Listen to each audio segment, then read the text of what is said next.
Hello everyone, Ace here, and today I'm doing a first look at Battlefleet Gothic Armada 2. Since the 15th, those who have pre-ordered have had an opportunity to try the beta version of this game. I was one of those lucky individuals, so I can answer for those curious whether or not this game is worth looking at, and what my first impressions are. For those who want me to just cut to the chase, I can say that this game is definitely worth looking at, and my first impressions have been pretty solid so far. And while there are a few issues that I take with this particular title, these are issues that can be fixed before the game fully launches on the 24th. For the most part anyways. On the other hand, for those who want a more in-depth first impressions video, feel free to keep watching. And since the developers have asked for feedback from the community, they can consider this video to be an example of such as well. Okay, so let's get started. So I'm going to have to assume that most people who are watching this video have likely played or at least heard of the original Battlefleet Gothic Armada. For those who haven't, it is a spaceship RTS set in the Warhammer 40k universe. The most ridiculous and over-the-top sci-fi universe ever created by man, and one that, if you're a sci-fi fan, you should probably have a look at. In any case, I should say that while Battlefleet Gothic Armada 1 was a decent game, it did have a few issues. For a start, while the user interface itself wasn't actually terrible, it certainly wasn't great either, and could definitely use some improvement. And it seems that the developers have agreed, because Battlefleet Gothic Armada 2 has a much better user interface overall. While you still can't put individual ships into multiple groups, you no longer have to select individual units within the group to issue specific orders to them. This makes it possible to, for example, send multiple bomber squadrons out after an individual target, without having to select each individual capital ship that happens to have launch bays. The same rule applies to just about every other special ability, including the use of torpedoes, in fact. So yes, overall the user interface is a vast improvement over the previous game. But of course that would be for naught if the gameplay itself was terrible, so how is the gameplay? And to answer that question, I have to say that the gameplay mechanics themselves have seen the greatest amount of change from the previous title. Now it's not enough to just focus on the shields and the whole strength of your ships, as well as any damaged components that they may have, because the devs have added in a morale bar for the crew as well as a crew strength bar, both of which can effectively take an enemy vessel or a friendly vessel out of the fight. For example, boarding actions actually reduce the crew strength, which will in turn slowly deteriorate the abilities of the ship in question. It will reload slower, and it will be less maneuverable. On the other hand, attacking the morale of the enemy ship can cause it to mutiny and start fleeing. This adds a great deal of strategic depth to how you intend to attack enemy vessels. And it's one of the big advantages I think that this game has over its predecessor. But it's not the only major change to the gameplay mechanics. Something else I should mention is that a lot of these special abilities have limited uses per battle. For example, players might find that they can only launch 3 boarding actions or 3 lightning strikes from a particular ship. And the same rule applies for things like nova cannons or torpedo salvos. The only real partial exception to this rule is that bomber squadrons and fighter squadrons can be reused multiple times if they manage to return back to their hangars. If they get shot down, however, that particular squadron is out of action. Another notable change I should mention is that the emergency repair function no longer actually restores health to the ship. Instead, it simply puts out fires and repairs damaged components to the ship. This is another change that I actually rather like. It means that you have to be far more cautious about how you use your resources within the game. I would also argue that this even manages to encourage the use of certain ship classes as well, for example, escort ships. After all, I would argue that players would be less likely to expend torpedo volleys or lightning strikes on these ships when they have limited uses available. On the other hand, considering the fact that many escort ships do have things like torpedoes available to them, this could be an effective way of increasing the supply of torpedoes available to your particular fleet. And it's quite clear that the developers made these changes deliberately to make these escort ships more valuable, as the persistent nature when it comes to the damage sustained to your capital ships also now affects escort ships too, and individual escort ships tend to gain experience as well. Another change that I've noticed when it comes to the gameplay mechanics is that the deck orders are now semi-permanent. If you, for example, order a destroyer to run silent, it will continue doing so for the rest of the match unless you order it otherwise. This is a move that I would argue not only cuts down on the micromanaging, but allows you to create specialized groups with specific purposes. For example, creating a dedicated close quarters fighting group with the reload skill active, while on the other hand having a long range fire support group using the locked target skill. So overall there's a great deal of depth when it comes to the tactical level of the gameplay, but what about the strategic level in the campaign? Well, for a start, one thing I must say is that the scale of the campaign mode has been increased. Now instead of just raising and slowly building up one fleet, you are raising and building up multiple fleets, while at the same time defending your own systems by planting minefields and things like that. I should also mention that the nature of the campaign modes have changed quite considerably from the campaign mode from Battlefleet Gothic Armada 1, as the campaign in the first game game did have an issue of turning it into a bad case of whack-a-mole on occasions. This is because the campaign map started with your forces controlling all the territories and trying desperately not to lose them. This makes sense, of course, in the setting, but it is something that deserves to be mentioned. In the case of Battlefleet Gothic Armada 2, however, the campaigns do take place hundreds of years later, and the lore within the Warhammer 40k universe by this point does allow the developers a greater deal of freedom, such as setting up their campaign mode in a way that does allow players to go on the offensive. So overall, there's a lot of good changes to be talked about when it comes to the strategic level and the tactical level of this game, but it has not been without cost. For example, one of the things that many people liked about Battlefleet Gothic Armada 1 was the amount of customization that was available to the player. Individual ships could be customized and upgraded in a very specific manner, as well as given very specific abilities. This was true not only in the campaign mode, but also in the multiplayer mode as well, the latter of which was even able to be persistent with regards to the status of the ships in question. For example, if one of your ships got badly damaged in the last fight, it may need to be repaired before going into the next multiplayer match. And in addition, while ships that were destroyed could technically be repaired, it took even longer to do so, and obviously the crew did not gain any experience on the account that their ship was completely destroyed, presumably with them along with it. This led to some surprisingly intense multiplayer and skirmish matches that made the game feel unique in this regard.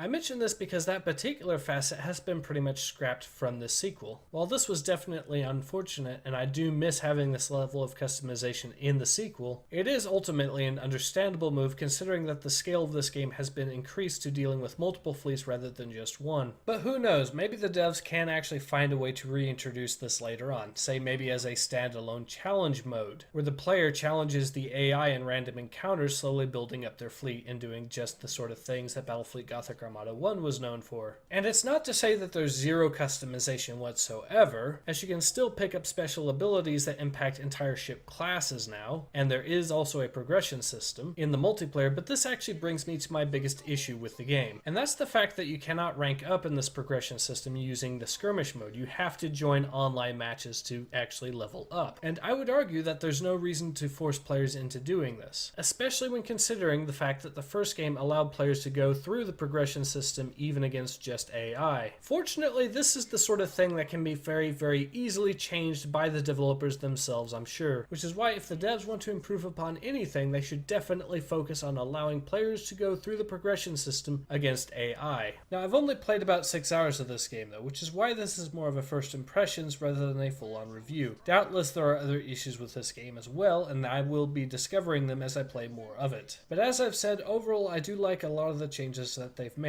I just really hope that they manage to fix the problem with the progression system not really leveling up when going against the AI in skirmish mode. In any case, I hope to see you guys again soon. Take care. Ace out.